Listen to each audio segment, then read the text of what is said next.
तेरी एक घास चरने गई थी क्या बे, जो तूने गलत से लिख के कार्ड्स भेज दिए। फूलचंद जी उनके दुकान के कार्ड लिखने वाले बंदे को डांट रहे थे। अब आप पूछेंगे आखिर कौन है ये फूलचंद जी। फूलचंद जी का फूलों का व्यापार है, वो भी थोक और चिल्लर दोनों में। उनकी बस स्टॉप के पास एक 10 बाय 15 की दुकान है और उस दुकान के पीछे लगभग उतना ही बड़ा गोडाउन है। फूलचंद जी की दुकान इतनी सुंदर है कि वो फूलों की कम और सोना चांदी की ज्यादा लगती है। दुकान में आने के लिए एक बड़ा सा दरवाजा है और उस दरवाजे से लग के ही उनका काउंटर शुरू होता है। उस काउंटर में एक ट्रांसपेरेंट कांच लगा है जिसके नीचे अलग अलग किस्म के कार्ड्स और फूल और उनसे बने गुलदस्ते रखे हुए हैं। कुल मिलाकर फूलचंद जी का कार्ड्स और फूलों का बड़ा काम है। फूलचंद जी का व्यापार और नाम दोनों फूलों का है, लेकिन इनका मिजाज वो थोड़ा कांटों वाला है। हमेशा गुस्से में ही रहते हैं। उन्हें गुस्सा बहुत जल्दी आता है। सेठ जी अभी गोडाउन में थे और उस कार्ड लिखने वाले बंदे को डांट रहे थे। इतने समय से लिखते आ रहा है, फिर भी गलती नहीं करेगा तो तेरा खाना हजम नहीं होगा, है ना। सेठ जी की आवाज में चिढ़ साफ झलक रही थी। सेठ जी बस एक ही शब्द गलत किया है, उस बंदे ने अपनी सफाई में कहा। लेकिन सेठ जी उस पर और भड़क गए। पहली चीज, शब्द नहीं होता है, शब्द होता है। तुम बोलते गलत हो इसलिए तुम लिखते गलत हो। और गलती एक हो या ज्यादा, गलती गलती होती है। सेठ जी उसे अभी सुना ही रहे थे कि एक दूसरा कामगार उनके वाइब्रेट होते हुए फोन को दुकान से गोडाउन में लेकर आया। सेठ जी माजी का फोन आया है। फोन हाथ में लेते हुए उन्होंने कार्ड लिखने वाले बंदे को इशारे से दुकान में जाने कहा। हाँ माँ बोलिए। सेठ जी ने फोन उठाया। तू फोन क्यों नहीं उठा रहा था मेरा? सेठ जी की माँ ने थोड़ा झल्ला कर पूछा। माँ फोन दुकान में रखा हुआ था और मैं गोडाउन पे था। सेठ जी ने अभी तक अपना गुस्सा शांत कर लिया था। बोलिए ना, क्या बात है? तुझे खुशी याद है? माँ इतना बोलकर चुप हो गई। खुशी का नाम सुनकर फूलचंद जी के मन में संदेह हो गया। कौन खुशी माँ? अरे वही खुशी जिसने पिछले बार तेरी कम हाइट की वजह से तुझे शादी के लिए मना कर दिया था, माँ ने जवाब दिया। हाँ, उसका क्या है? फूलचंद जी अब थोड़ा झेप चुके थे। बेटा, उसका इस बार सामने से शादी के लिए रिश्ता आया है, माँ ने थोड़ा खुश होते हुए कहा।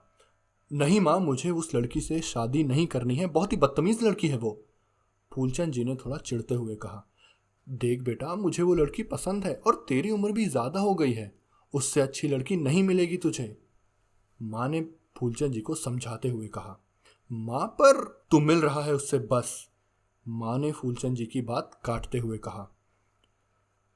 अब माँ ने जब अपना फैसला सुना ही दिया था तो फूलचंद जी भी क्या करते। वैसे भी वो माँ के फैसले को कभी मना नहीं करते थे। हाँ ठीक है, ऐसा बोलकर उन्होंने फोन काट दिया। फोन कटा, बातें कटी, लेकिन जो नहीं कट पाए थे वो थे यादों के तार। उन्हें अभी भी याद है अच्छे से वो दिन। बारिश हो रही थी और पहली बार फूलचंद जी खुशी से मिलने वाले थे, मतलब शादी के लिए देखने जाने वाले थे। अब शादी के लिए जाना था तो अकेले नहीं थे, अपनी माँ और चाचा चाची के साथ थे। वैसे तो मिलने के लिए लड़की वालों के घर जाया जाता है, पर इस बार खुशी के घर वालों ने कहा था कि उनके घर पर किन्हीं वजह से मिल नहीं पाएंगे, तो एक रेस्टोरेंट में मिलने का तय किया गया, लड़की वालों के शहर में ही। फूलचंद जी अपनी कार में अपने परिवार के साथ उस रेस्टोरेंट के सामने पहुंचे। नया शहर था तो गूगल मैप्स कार के डैशबोर्ड पर लगी एक स्क्रीन पर शुरू था।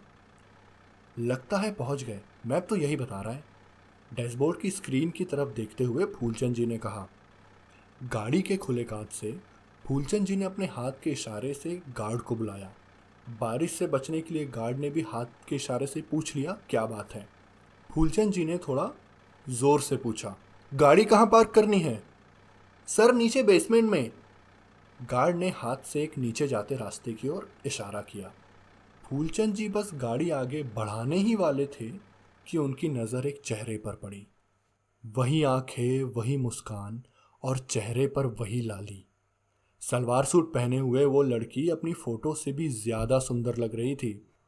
खुशी की मुस्कान ने जैसे उन्हें रोक लिया था, थाम लिया था उन्हें। ये असल में तो फोटो से भी ज्यादा सुंदर है। अरे फूलचंद, क्या हुआ? साइड में ही बैठे चाचा जी की आवाज ने उन्हें ख्यालों से बाहर निकाला।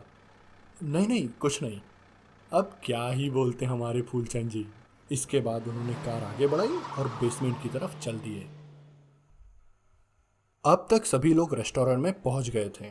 फूलचंद जी को टेबल पता था, लेकिन फिर भी उन्होंने बताया नहीं और चाचा जी को फोन लगाने को कहा। चाचा जी ने जैसे ही खुशी के पापा को फोन लगाने के लिए फोन निकाला, एक आवाज आई, अरे दुष्यंत जी। खुशी के पापा ने चाचा जी को बोला, प्रकाश जी, आपको ही फोन लगा रहा था। चाचा जी ने अपना फोन दिखाते हुए कहा। अब तक खुशी के पापा पास आ चुके थे। दोनों ने एक दूसरे से थोड़ा झुककर हाथ मिलाया। और बेटा कैसे हो? खुशी के पापा ने फूलचंद जी से पूछा। और इसी तरह की बातों के बीच सभी लोग उस टेबल तक पहुंच गए जहां पर फूलचंद जी ने हमारी शायद होने वाली भाभी को पहली बार देखा था। दो टेबल्स को जोड़कर एक किया गया था। लड़की वालों की तरफ से केवल खुशी और उसके माता पिता आए हुए थे। वैसे तो खुशी के एक भैया भी है, पारितोष नाम है उनका, लेकिन वो किन्हीं वजहों से आ नहीं पाए थे। इन सब बातचीत में एक चीज गौर करने वाली थी, और वो थी फूलचंद जी की आंखें। वो आंखें जो बार बार खुशी को ही देखने की कोशिश कर रही थी। ऐसा लग रहा था मानो उनकी आंखें बस खुशी के चेहरे की मुस्कान को देखना ही अपना सब कुछ मान बैठी हो। अरे बेटा, हम लोग तो बात करते ही रहेंगे, तुम बच्चे लोग भी कुछ बात कर लो। चाचा जी ने गर्मजोशी में फूलचंद जी के पीठ पर हाथ रखते हुए कहा। फूलचंद जी अपने ख्यालों से बाहर आए। यूं तो उसके पहले भी कुछ लड़कियों को शादी के लिए मिल चुके थे, लेकिन इस बार उनके दिल में एक अलग ही झिझक थी, मानो पहली बार किसी लड़की से बात करने को कहा गया हो। थोड़ी देर की चुप्पी के बाद शायद फूलचंद जी की झिझक को खुशी के पापा समझ गए। उन्होंने कहा, कमाल करते हो दुष्यंत जी आप भी। हम बुड्ढों के बीच बैठकर बच्चे क्या ही बात कर लेंगे, इन्हें थोड़ा अकेले में बात करने दिया जाए। बेटा एक काम करो, आप लोग वहां चले जाओ। एक ऐसे कमरे की ओर इशारा करते हुए खुशी के पापा ने कहा जो अलग सलग था। इस तरह का कमरा आपने किन्हीं रेस्टोरेंट्स में देखा होगा, पूरी तरह कांच से बंद। आप सिर्फ देख सकते हैं कि अंदर क्या हो रहा है, लेकिन कुछ सुन नहीं सकते। फूलचंद जी मना करने ही वाले थे, तभी खुशी ने कहा, हाँ पापा ये ठीक रहेगा। यहां फूलचंद जी को एक आश्चर्य सा लगा। लड़की देखने का उनका एक्सपीरियंस उनसे बोल पड़ा, फूलचंद, लड़की तेज है बेटा। खैर, इस बात को बाजू रखते हुए फूलचंद जी अपनी जगह से उठे और आगे बढ़े। खुशी नीचे चेहरा किए उनके आगे आगे चल रही थी। चेहरा तो नीचे था, पर चाल में एक अलग ही कॉन्फिडेंस था, और शायद ये बात भी फूलचंद जी नोटिस कर चुके थे। उनका एक्सपीरियंस उन्हें फिर से बोल पड़ा, फूलचंद, लड़की सच में तेज है। अब तक दोनों उस कमरे में आ चुके थे। खुशी ने एक चेयर पर बैठते हुए फूलचंद जी को सामने की चेयर पर बैठने का इशारा किया। बैठिए ना। अब इन दोनों के बीच में था तो बस एक टेबल और एक अजीब सी चुप्पी। तो आप फूलों का व्यापार करते हैं? खुशी ने वहां की खामोशी को तोड़ते हुए सवाल पूछा। हाँ, होलसेल और रिटेल दोनों। फूलचंद जी की आवाज तो नॉर्मल थी, लेकिन उनके अंदर एक अलग ही भाव था, शायद गर्व का। आखिर हो भी क्यों ना भाई, उन्होंने ही तो अपने पिताजी की छोटी सी फूलों की दुकान को इस बड़े लेवल पर पहुंचाया था। और आपको कौन से फूल पसंद है? फूलचंद जी ने खुशी से पूछा। देखिए, मुझे फूलों के बारे में ज्यादा तो नहीं पता, लेकिन मुझे गुलाब की महक बहुत पसंद है, इसलिए मैंने अपने घर में गार्डन में गुलाब के बहुत से फूल लगाए हैं। खुशी ने यह कहते हुए हल्का सा मुस्कुरा दिया, और इसी तरह की हल्की फुल्की बातें होने लगी। फिर फूलचंद जी ने वो सवाल किया जिस सवाल का आंसर जानना उनके लिए और उनकी माता जी के लिए बहुत ज़रूरी था, और वो ये था कि तो आप खाना बना लेती है? जी कुछ खास नहीं, एक्चुअली नहीं ही आता बोलेंगे तो भी चलेगा, खुशी ने थोड़ा मुस्कुराते हुए कहा। तो आपको कुछ भी बनाते नहीं आता? फूलचंद जी ने कंफर्म करने के लिए अनायास ही दूसरी बार पूछ लिया, लेकिन खुशी इस अनायास पूछे जाने वाले सवाल को ताड़ गई थी। वो समझ गई थी कि फूलचंद जी आखिर क्या जानना चाहते हैं। खुशी ने फूलचंद जी के सवाल के जवाब में एक सवाल किया, आपको आता है? मुझे नहीं आता, वैसे भी मुझे क्या ज़रूरत, मैं तो दुकान में ही होता हूँ हमेशा। देखिए, जैसे आपको नहीं आता ना, वैसे मुझे भी नहीं आता। इसमें इतना सरप्राइज होने वाली कोई बात नहीं है। खुशी के भाव तो नर्म थे, लेकिन शब्द कठोर। तुम लड़की हो, you should know all this, ऐसा हमारे फूलचंद जी कहना चाहते थे, पर उन्होंने कहा नहीं। उनके नेचर के मुताबिक अब उन्हें थोड़ा थोड़ा गुस्सा आने लगा था। उन्होंने अपने गुस्से को संभालते हुए पूछा, नीलेश जी बता रहे थे आप कुछ काम करती है, क्या काम करती है आप? जी मैं वॉइस ओवर आर्टिस्ट हूँ। Voice over artist? Phoolchand ji के मुंह से अचानक ही थोड़ी अपमानजनक हंसी निकल गई। मेरा मतलब ये तो कोई भी कर सकता है। फूलचंद जी ने उस अपमान को कम करने की कोशिश में अपमान को और बढ़ा दिया। किसी दिन आप ट्राई कीजिए ना। खुशी के चेहरे पर एक जबरदस्ती की हंसी थी, लेकिन उसकी आंखें उसका गुस्सा बयां कर रही थी।